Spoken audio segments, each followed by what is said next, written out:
प्रियजनों, यीशु के साथ 45 साल इस कार्यक्रम के हर एक कड़ी में अपनी सेवकाई के अनुभवों को बांट रहे हैं भाई मोहन सी लाजरस। आज भी कई सवाल हैं, भाई से पूछेंगे। आज के दिन इस कार्यक्रम को प्रभु के कई सेवक देख रहे हैं, सेवक जिन्होंने नई नई सेवकाई शुरू की है, युवा देख रहे हैं। उन लोगों के लिए आपका क्या संदेश होगा भाई? मैं बहुत ही जवान था साल 1979 में। साल 78 में मैंने सेवकाई शुरू की और तभी मैंने सेवकाई में अपना पहला कदम उठाया था। भाई डीजीएस दिनकरण से उस समय जब मैं मिला, बहुत देर वो मुझसे बात कर रहे थे। फिर उन्होंने मुझसे कहा, भाई आप मेरे लिए प्रार्थना कीजिए, और मैंने उनके लिए प्रार्थना की और उन्होंने कहा कि मैं भी आपके लिए प्रार्थना करूंगा। तो उस मुलाकात के बाद मैंने उनसे पूछा कि भाई मैं तो अभी अभी सेवकाई में आया हूं, तो आपकी मेरे लिए क्या सलाह है, कृपया बताइए। तो जवाब में वो पहले मुस्कुराए। उन्होंने कहा, भाई छोटा काम हो या फिर बड़ा काम हो, प्रभु यीशु मसीह से पूछकर ही सब कुछ करना, वही उनकी ओर से एक सलाह थी। मेरे मन में वो बात घर कर गई।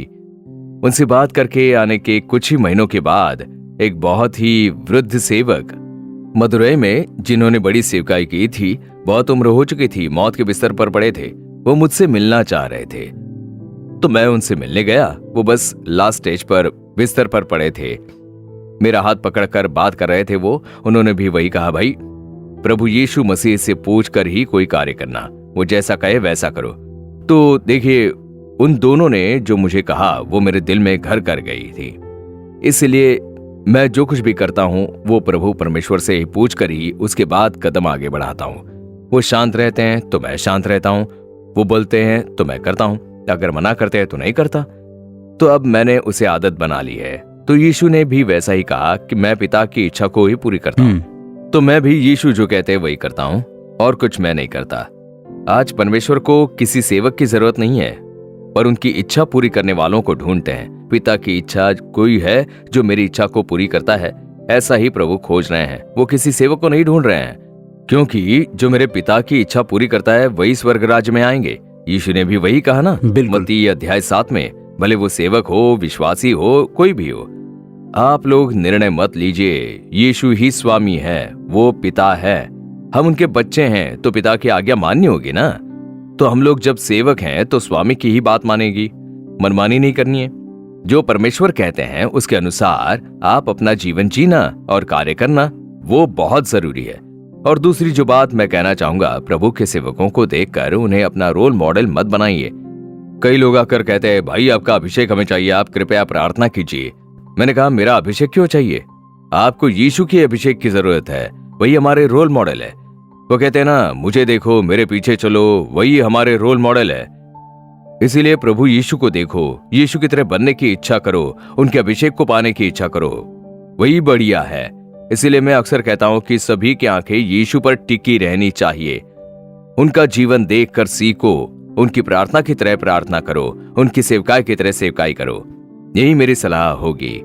भाई आपने अपना कीमती वक्त हमें दिया और अपनी सेवकाई के हर एक अनुभव के बारे में हमारे साथ साझा किया। 45 साल प्रभु ने जो चलाया, जो आपको सिखाया, आपका विश्वास जीवन, प्रभु पर निर्भर रहना, आपका प्रार्थना जीवन, आपकी नम्रता और दीनता, ये सभी कार्य हमें देखने वाले जो युवा हैं और प्रभु के सेवक हैं उनके लिए लाभदायक होगा। उन्नति पाने वाले सेवक देख रहे हैं, यहाँ तक कि बच्चे और बड़े सभी ये देख रहे हैं, और मेरा विश्वास है कि सभी के लिए ये बहुत ही लाभदायक होगा। अब एक छोटी सी प्रार्थना कर दीजिए भाई। ये सारी बातों को साझा करने के लिए आप लोगों ने मुझे जो मौका दिया है, उसके लिए मैं आप लोगों का धन्यवाद करता हूँ की स्तुति और प्रभु परमेश्वर की स्तुति करता हूँ। चलिए सब मिलकर प्रार्थना करें।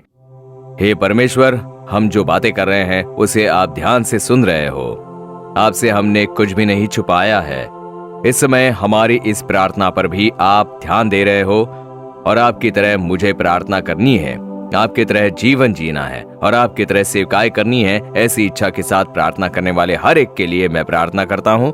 इस युवा बेटे, युवा बेटी के लिए मैं प्रार्थना करता हूँ। उस प्रभु के दास और प्रभु की दासी के लिए प्रार्थना करता हूँ। उस माँ जी और पिताजी के लिए मैं प्रार्थना करता हूँ। इन छोटे बच्चों के लिए प्रार्थना करता हूँ।